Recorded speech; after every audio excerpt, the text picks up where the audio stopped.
Hey everyone, thanks for joining me to play games. My name is Lance, and today I'm looking at a brand new game on Kickstarter called Tiny Ninja Heroes. This is a new game by Tooniverse. It is a 1 to 2 player game that takes roughly 20 to 40 minutes to play, and is a competitive head-to-head game where each player is going to control a team of ninja, trying to defeat their opponent's hero. The player that does this first will be the winner of the game.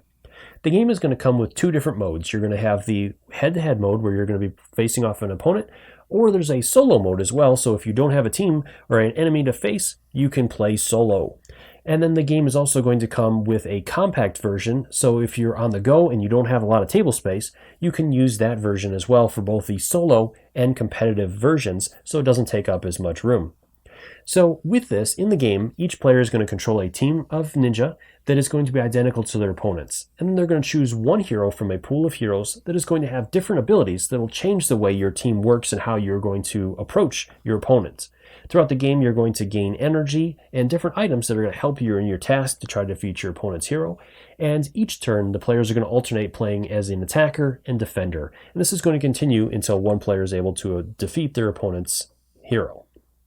So some highlights for me. First, I love the artwork in this. I've worked on some of the other games that Tooniverse has put out in their Tiny Ninja series and just really love that art style. It's a lot of fun. It really plays well with it. And I also love the simplicity of the rules. There's not a lot of depth to the rules, but there's a lot of strategy that goes into this. As each hero that you add to your team plays differently and makes your team play differently. So it adds a lot of strategy to it without complexity, which is something that I really enjoy.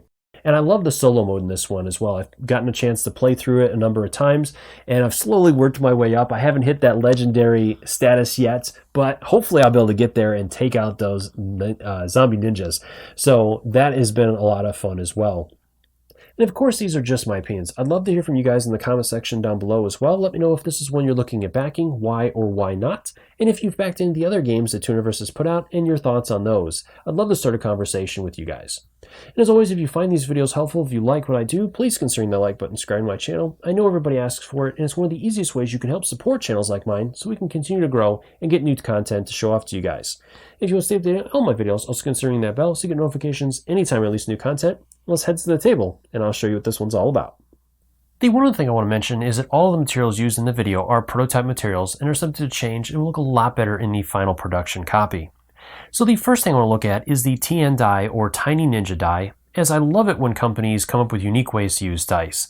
And with this one, there is 3 different uses for it, as you can see on this chart here. The first is the black and white, which is the background of the sides of the die. And there'll be 3 sides with a black background and 3 sides with a white background. The next are the colors of the kunai themselves, as you'll have orange, purple, and green. And then the final way is the number of kunai on each side. So you're going to have 1s, 2s, and only one side will have 3. And each one of these is going to be used by different ninja to determine different values or damage that they do during the game, or even determining shield usage as well. Each player is going to have their own team of 4 ninjas that are exactly the same, which are the Panda, Master, Archer, and Solo. Each of these ninjas is also going to come with their own die that will keep track of the number of hit points that ninja has throughout the game. And each ninja is going to have different abilities that you'll be able to activate, and some of them will have different energy requirements you must spend in order to activate those abilities. Each player will also select a hero at the beginning of the game to add to their team, and there'll be 6 different ones included in the game: Legend, Monkey, Baby and Tantrum Baby, Queen, Cat, and Turtle. Each of these heroes is also going to have abilities on their card, and each will have a perk as well, which is unique to the heroes, and each one is going to work a little bit differently, tailored towards the hero that it is part of. Each of the heroes also have a die to keep track of their health throughout the game. And the hero is the one unit that the players must protect at all costs. If your hero goes down, then you have lost the game. The game box itself, when opened up, becomes the battlefield, which is a 4x7 grid that the players are going to be battling their ninja on and moving around throughout the game. The lid is also magnetized, and so are the markers to mark your energy, so those won't be moving around.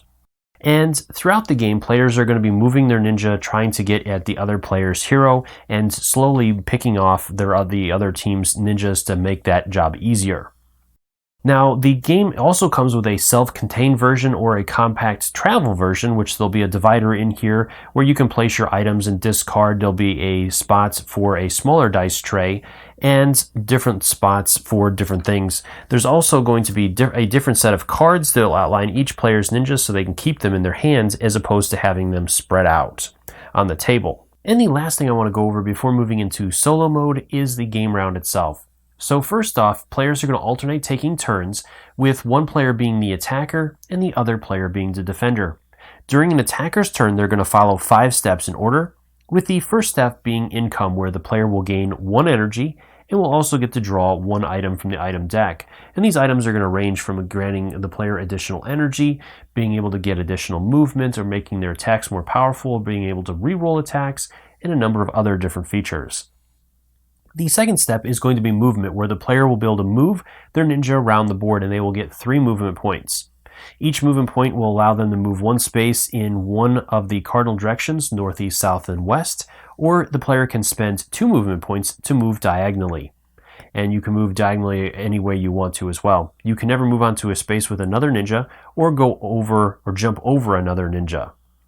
Once the player is done with their movement, then they can move into their action phase, and they can perform up to 3 actions, which include using items, triggering any special abilities that player has, such as the blink has the star, which allows the player to trade places with another ninja, and buying different items or buying shields and trading items for energy. Once a player is done with that, then they will perform 1 attack with one of their ninja, following the different guidelines of that ninja. Once the attack is done, then the defender can choose to defend that attack, either spending a shield or triggering a defense ability. Once that is done, then it'll move and the players will trade positions. The attacker will become the defender and the defender will become the attacker, and they will go through that 5-step process for their round. This is going to continue until one of the players is able to eliminate their opponent's hero. The player that does this will be the winner of the game. The last thing I want to go over is the solo mode that is included. This is the Apocalypse mode, where you're going to be going against a team of zombie ninjas, and they are going to be controlled by the board that has a core set of rules that will guide you in controlling them. The round sequence is a little bit longer with some additional steps, and there's some new dice that are included as well to define certain things. So the last thing I want to do is show you what this mode includes and how it's played. There is also going to be a gameplay video if you're interested in checking that out. I'll have a link up in the top corner. And they also have a compact mode that'll have all of the information on a couple of cards as well if you don't have the room to have everything laid out. So moving into the first part is the spawning roll. So you're always going to have all 4 zombie ninjas out at any time. So if you defeat one in a previous round, it's going to come right back in. And so with this roll, you're going to simply roll the D4 and the TN die. This will determine, first off, the color, as there is a white side and a black side where the zombies will spawn in. And then this will determine the number row that those zombies will come in. Once all the zombies are back out, then you'll move on to the zombie roll to determine which zombie is going to be activated for this round.